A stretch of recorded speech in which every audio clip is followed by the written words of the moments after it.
नमस्कार, आप देख रहे हैं सफलता ग्रुप और आज हम बात कर रहे हैं वर्ग 10 विज्ञान के मॉडल पेपर सेट नंबर 1 का, जो आपको परीक्षा के दृष्टिकोण से काफ़ी ही महत्वपूर्ण है। तो चलिए बगैर देर किए हुए शुरू करते हैं विज्ञान वर्ग 10 के मॉडल पेपर के कुछ महत्वपूर्ण ऑब्जेक्टिव प्रश्न और उसके आंसर। तो देखिए यहाँ पर सारा रूल और रेगुलेशन यहाँ पर बताया रखा है कि आपका जो है परीक्षा जो है कितने घंटे का होने वाला है। 2 घंटे 45 मिनट 80 ऑब्जेक्टिव प्रश्न यहाँ पर पूछे जा रहे हैं और यहाँ पर जो है सब्जेक्टिव प्रश्न आपको 24 नंबर और ये 6 नंबर जो है प्रैक्टिकल ये वगैरह सबका जब मिलाकर 110 नंबर आपको यहाँ पर हुआ। जो टोटल मुद्रित पृष्ठ है ये आपको 44 रहेगा और ये आपको आगे जो है इसमें बताया गया है कि परीक्षार्थी के लिए जो यथासंभव अपने शब्दों में उत्तर देना है। परीक्षार्थियों के लिए जो निर्देश दिया गया है आप ये निर्देश को ध्यानपूर्वक से पढ़ लीजिएगा। तो चलिए आगे हम देखते हैं, प्रश्न पे आते हैं। तो ये सारा चीज़ आपको ध्यान से आप अच्छी तरह से देख लीजिएगा।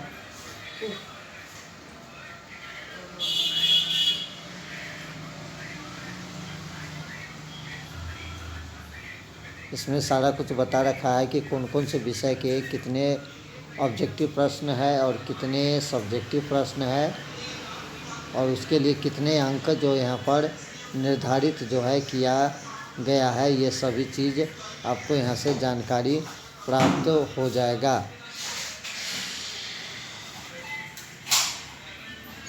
तो चलिए बगैर देर किए हुए शुरू करते हैं हम प्रश्न नंबर 1। प्रश्न नंबर 1 को देख लीजिए, थोड़ा सा बड़ा कर दे रहे हैं। प्रश्न नंबर 1 आपको कहता है समतल दर्पण में आपतन कोण परावर्तन कोण के बराबर नहीं होता है। बी आपतन कोण परावर्तन कोण के बराबर होता है। सी आपतन कोण परावर्तन कोण से बड़ा होता है और डी आपतन कोण परावर्तन कोण से छोटा होता है। तो आपको सही आंसर यहाँ पर ऑप्शन नंबर बी जो है बिल्कुल देखने को मिलेगा। आपतन कोण परावर्तन कोण के बराबर होता है। समतल दर्पण में आपतन कोण परावर्तन कोण के बराबर होता है। ऑप्शन नंबर बी यहाँ पर आपको सही हो जाएगा। वर्ग 10 साइंस के महत्वपूर्ण ऑब्जेक्टिव प्रश्न मॉडल सेट नंबर 1 अभी आप देख रहे हैं। चलिए बगैर देर किए हुए शुरू करते हैं हमारा इसका दूसरा नंबर प्रश्न, जो आपके लिए काफ़ी ही महत्वपूर्ण है। दूसरा नंबर प्रश्न आपको कहता है जब प्रकाश एक माध्यम से दूसरे माध्यम में जाता है तब प्रकाश का अपवर्तनांक होता है।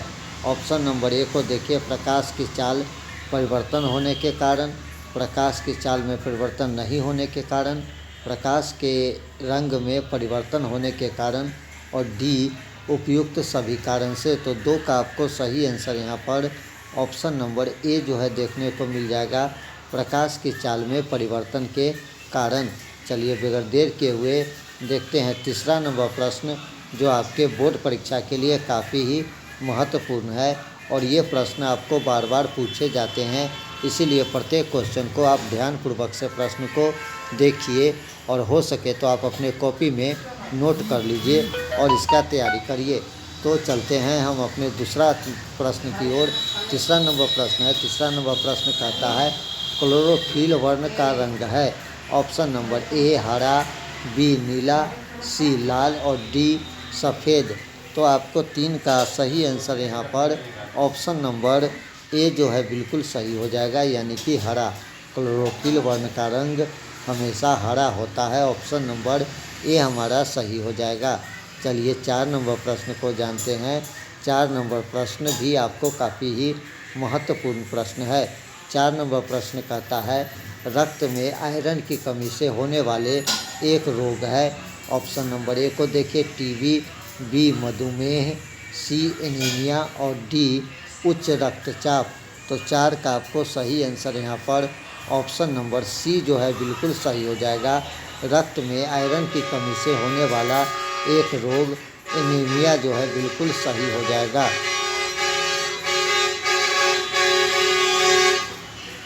तो हमारा सही answer option number C anaemia बिल्कुल सही हो जाएगा। 5 नंबर प्रश्न को जानते हैं। 5 नंबर प्रश्न भी आपके लिए काफ़ी ही महत्वपूर्ण प्रश्न है। 5 नंबर प्रश्न को देख लीजिए। 5 नंबर प्रश्न कहता है स्वपोषी भोजन के लिए आवश्यक है। ऑप्शन ए को देखिए, क्लोरोफिल, बी सूर्य का प्रकाश, सी H2O एवं CO2 और डी इनमें से सभी। तो 5 का आपको सही आंसर यहाँ पर ऑप्शन नंबर डी जो है बिल्कुल सही हो जाएगा।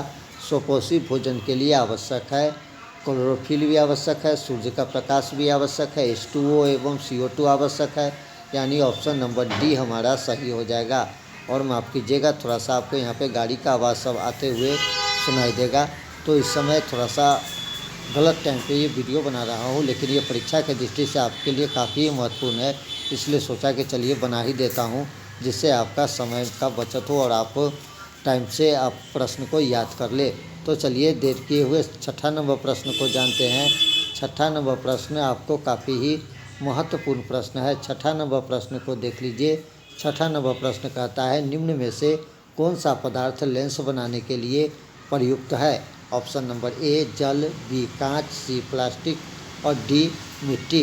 प्रश्न को एक बार फिर से समझ लीजिए। निम्न में से कौन सा पदार्थ लेंस बनाने के लिए प्रयुक्त नहीं किया जा सकता है। पूछा जा रहा है कि इनमें से कौन सा पदार्थ जो लेंस बनाने के लिए उपयोग में नहीं लाया जा सकता है। तो हमारा सही आंसर ऑप्शन नंबर डी मिट्टी जो है बिल्कुल सही हो जाएगा। चलिए 7वां नंबर प्रश्न को जानते हैं। 7वां नंबर प्रश्न भी आपको काफ़ी महत्वपूर्ण प्रश्न है। 7वां नंबर प्रश्न को देख लीजिए। कहता है एक उत्तल लेंस की क्षमता 1 डायप्टर है, तो उस लेंस की फोकस दूरी है। काफ़ी महत्वपूर्ण प्रश्न है और काफ़ी आसान प्रश्न है। जो विद्यार्थी हमसे जुड़े हुए हैं उनको इस आंसर का इसका पता होगा। तो चलिए यहाँ पर +10 सेंटीमीटर, -10 सेंटीमीटर, +100 सेंटीमीटर और माइनस के 100 सेंटीमीटर। तो 7 का सही आंसर यहाँ पर ऑप्शन नंबर सी जो है बिल्कुल सही हो जाएगा, प्लस के 100 सेंटीमीटर।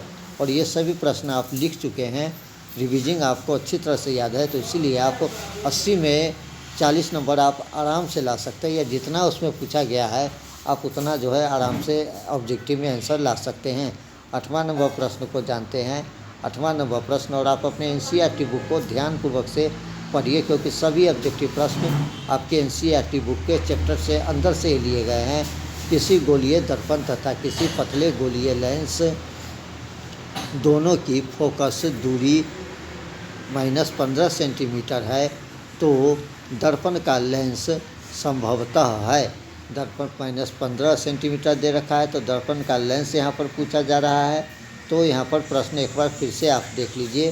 प्रश्न है कि 8 नंबर प्रश्न, किसी गोलीय दर्पण तथा किसी पतले गोलीय लेंस दोनों की फोकस दूरियाँ -15 सेंटीमीटर है, दर्पण का लेंस संभवतः है।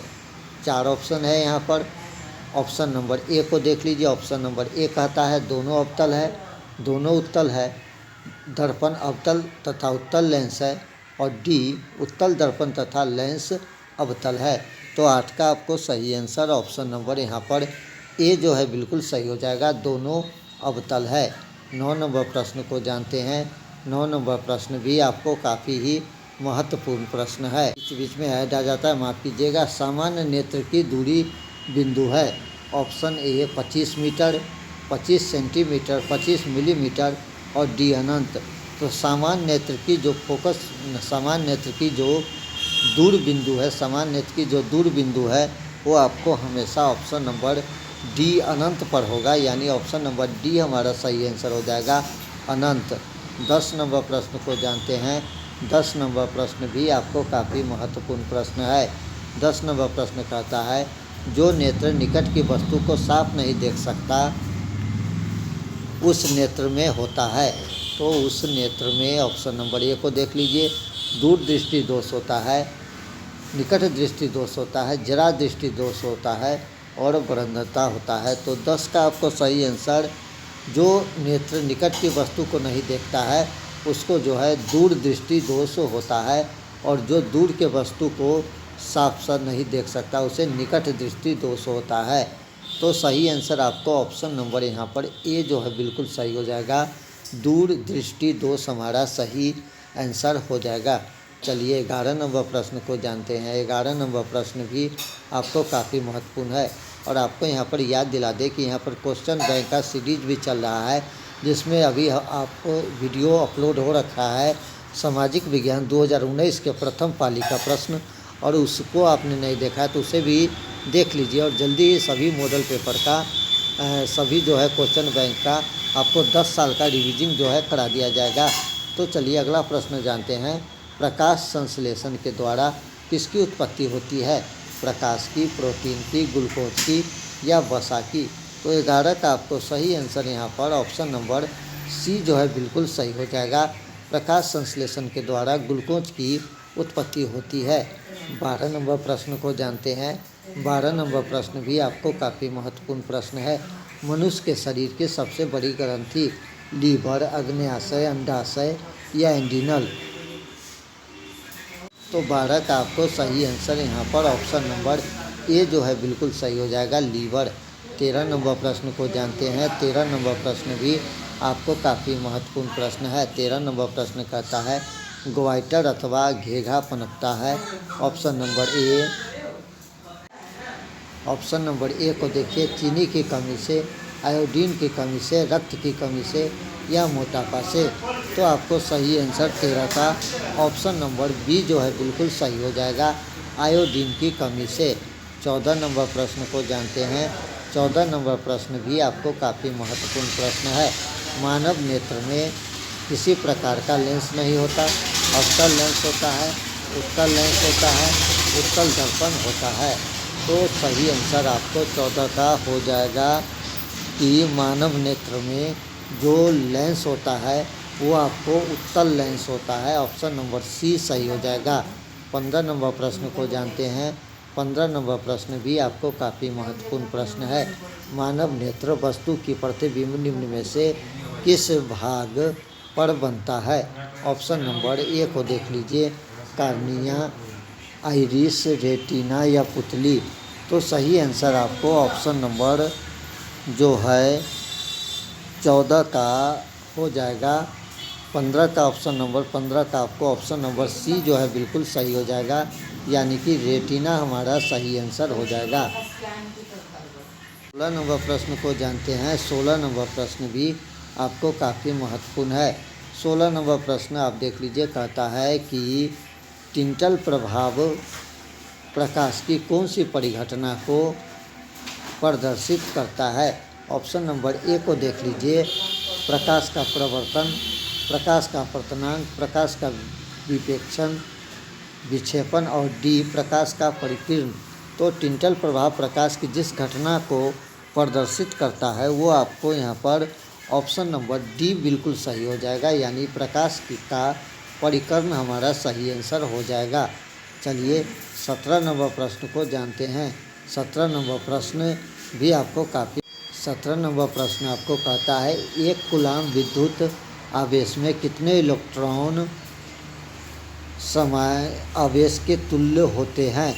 ऑप्शन नंबर ए को तो 17 का आपको सही आंसर यहाँ पर ऑप्शन नंबर बी जो है बिल्कुल सही हो जाएगा, 6.25 गुने 10 पर पावर 18। चलिए 18 नंबर प्रश्न को जानते हैं। 18 नंबर प्रश्न भी आपको काफ़ी महत्वपूर्ण है।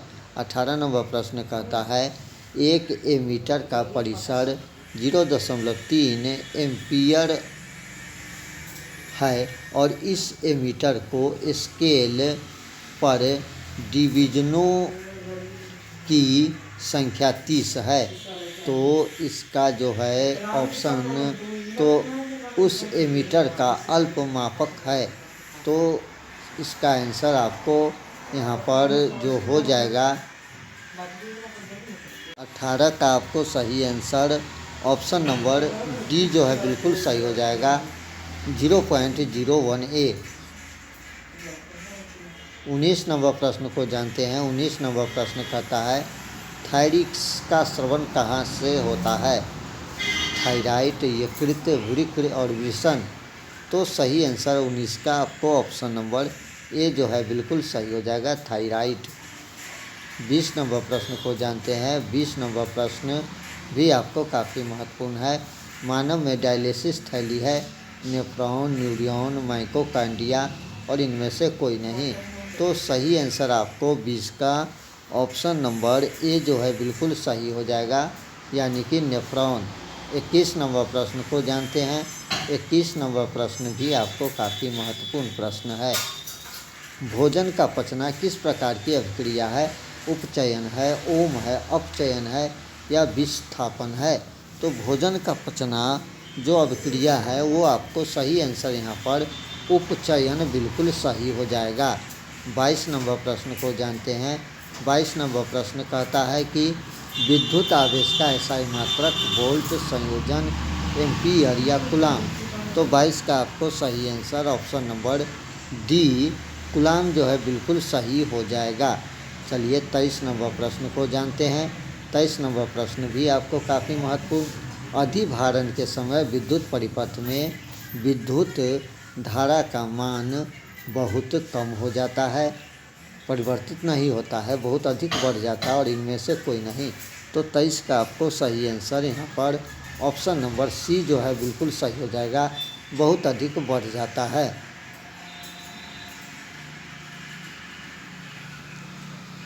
24 नंबर प्रश्न को जानते हैं। 22, 32, 52 और 62 प्रतिरोध की 4 कुंडलियाँ यहाँ पर की श्रेणीबद्ध कर 64 वोल्ट की एक बैटरी से जोड़ा जाता है। पहली कुंडली के सिरे के बीच विभवांतर है। तो आपको सही आंसर यहाँ पर जो हो जाएगा 24 का ए आंसर सही हो जाएगा, 8 वोल्ट सही आंसर हो जाएगा। चलिए 25 नंबर प्रश्न को जानते हैं। 25 नंबर प्रश्न भी आपको काफ़ी महत्वपूर्ण प्रश्न है। 25 नंबर प्रश्न कहता है एंडियानिलिक हार्मोन स्रावित होता है एसिस अम्ल से, पीयूष ग्रंथि से, हाइपोथैलेमस ग्रंथि से और अधिवृक्क ग्रंथि से। तो 25 का आपको सही आंसर यहाँ पर ऑप्शन नंबर डी जो है बिल्कुल सही हो जाएगा, यानी कि अधिवृक्क ग्रंथि से।